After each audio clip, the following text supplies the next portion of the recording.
Shri Advaita Gadadhar Srivas Adi Gaur Bhakta Vrinda.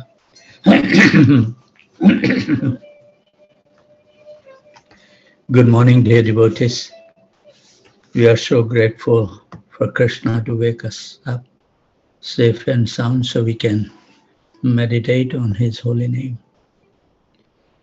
This Manahasiksa is written so wonderfully that it gives a seed. From the seed, they expand, and how it has unfolded is really amazing. So let's see.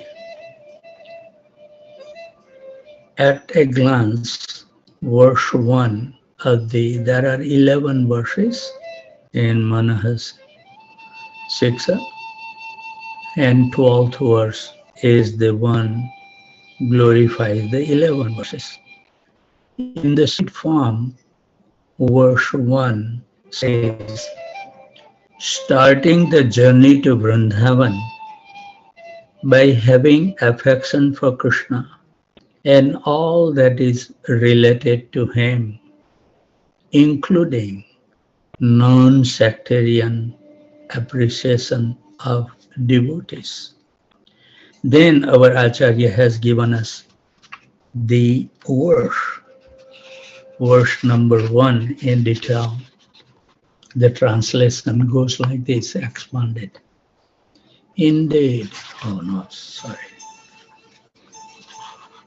O dear brother, O mine, having given up all pride, please develop unprecedented and excessive attachment to Sri Guru, to Sri Vrindavan, the abode of cows, to the devotees residents of Vrindavan, to all the devotees on this planet, to the conditional mantra, the confidential mantra, given by Sri Guru, to the holy name of Sri Radha and Krishna, and to the process of surrendering to the fresh, youthful couple of Braj. Holding your feet, I beseech you with sweet words. Then, now it's giving the illustration, what that verse means. And then we will see on the second part that Bhakti Vinod Thakur will give his commentary on each verse. And then on the part 3, all our current acharyas, including Sivaram Swami Maharaj, Sachinandan Swami Maharaj, Urmila Mataji and others, they will give their commentary. So it's from the seed, they expand. So let's dwell on the illustration of the verse 1. In this verse, we are instructed to love Vrindavan and its residents. The painting of Nandagram, the area of Vrindavan, where Krishna's father and mother live. The painting is based on Anand Vrindavan Champu of Kavi Karnapur, chapter 1. And the following is a summary of relevant experts from that chapter. Atop Nandeswara hill rests the splendid capital of Nanda. A high, insurmountable wall appearing like the glow of the dawn surrounds all the smaller towns that comprise Nand Maharaj's capital. The main gateways are huge, jewel-studded doors. These towns appear like festive arenas with canopies and colorful jewel festoons hanging from the archways. Nandeswara is full of broad, sparkling roadways. The many small, attractive temples appear as radiance as a rising sun. The brilliant golden rooftop rival the splendorous yellow cloth of Lord Narayan. Beautiful strand of poles hang from the caves, the golden rooftops, coral pillars, crystal walls, cat's eye towers, sapphire sitting platforms, and huge door studded with large blue sapphire stones, the eye with the beauty. Nand Maharaj, the king of Vrindavan, reside in this town as the embodiment of parental affection. His wife Yashoda reside there as the embodiment of maternal affection, acting like a desire creeper which offer the darshan of Krishna. Hundreds of honest and gentle cowherd families live in this capital city. The husband embody religious principles and the wives embody devotional feelings. Their sons are Krishna's cowherd boyfriends, and their daughters are his dearest lovers. Like the four Kumaras, all of Krishna's friends are eternally youthful, as flocks of birds decorate a forest. Krishna is surrounded by friends of the same age. Krishna and his friends have a very close and intimate relationship. The delicate feet of Krishna's gopis resemble poetry full of wonderful rhymes.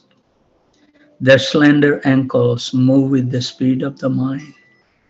The gopi faces are tenderly wiped by the fingers of Krishna. Their noses surpass the beauty of sesame flowers, whose fragrance enhances the elegance of spring. Their captivating lotus eyes resemble the merciful glance of the Lord, blessing the world. With their beautiful ears, they always drink the sweet nectar of Harikatha. All the Brahmanas living in Nanda capital embody the principles of Bhagavad-gita. They are describing all these personalities so we can know them. Once we know the person, then we will get attracted. Without knowing persons, what are the chances to become attracted? Their quality will attract us. So they are extremely merciful and always display sense and mind control, tolerance, and renunciation. With great skill, they recite shastras like the Srimad Bhagavatam and always study the Narada Pancharatri and other Vedic works that corroborate the Bhagavatam. They alone qualified for Nand Maharaj charity, and only they perform the appropriate rituals and ceremonies. Although the oil sellers, tambula salesmen, goldsmith, pot makers, weavers, and blacksmiths have spiritual forms, they behave like ordinary human, commanding the respect of all pious men. They freely distribute their wealth wherever needed. They do not have material bodies, nor do they experience the suffering of the ordinary mortals. Rows of huge goshalas spread out in all directions in Nand Maharaj capital. The four long crystal wall of these goshalas are topped with emerald beams and golden cross beams that expand beyond the walls. In all corners, ruby cornices are attached to the emerald beams. These gosalas are devoid of pillars and are very clean and expansive. Standing in the yard of the gosalas are the best of cows, which are as white as the full moon and have horns as dark as peak of the blue sapphire.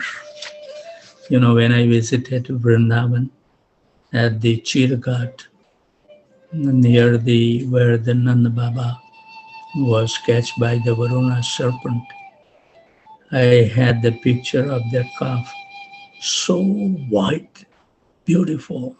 You just can never take your eyes off that calf. It gives me so much pleasure by touching that calf in Vrindavan. These cows' thick bushy tails resemble the long hair of the ladies of Vrindavan. On seeing Krishna, the cows are overwhelmed with the joy and lift up their tails. There are also huge bulls that look like crystal boulders or big waves in an ocean of yogurt. Sleeping peacefully in their pens, they look like ancient sages in meditations. Like liberated souls, they freely wander here and there. Their huge horns resemble the tusk of the directional elephants. The high humps on their back resemble the parasol and fans held above a king. With the red eyes and slow movements, they appear stunned. Surrounding the town are many rows of small forest groves filled with varieties of multi-hued trees. With their many dangling creepers and forests, please the birds by providing playgrounds for their pastimes. The forest nymphs wander along the path, softened from sap constantly dripping from the trees. An abundance of roots, herbs, and delicious fruits awake the eager hands of the carefree cowherd boys. Lakes full of crystal clear water, covered with water lilies and white, blue, and red lotuses are scattered throughout this forest. So this is Manahasiksa. If he wants to control the mind, our thoughts should be always reside in Braj. Know more and more detail as it expands. It's so beautiful and very satisfying to our mind and hearts. So we will dwell same way the meaning, the seed meaning of the verse. We will read the translation of the verse and then the illustration. And as we go further, we will read the commentary by Bhaktivinoda Thakur on each verse, and then from our current acharyas. That will give us a lot of information to meditate and deeply absorb in the thoughts of Radha and Krishna in Vrindavan.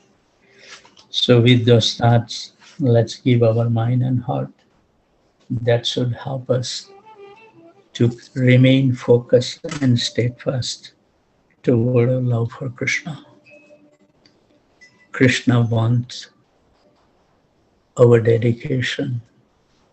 He will bring us the difficulties. He will bring the obstacles just so we can exhibit that Krishna we need in our life. And when we exhibit the steadfastness, that will melt Krishna's heart and he will bestow his mercy. And then everything will be revealed to us very clearly. Then our faith can never be shaken. That's the position, and our Acharya is helping us to come to the stage in our devotional practice. Hare Krishna.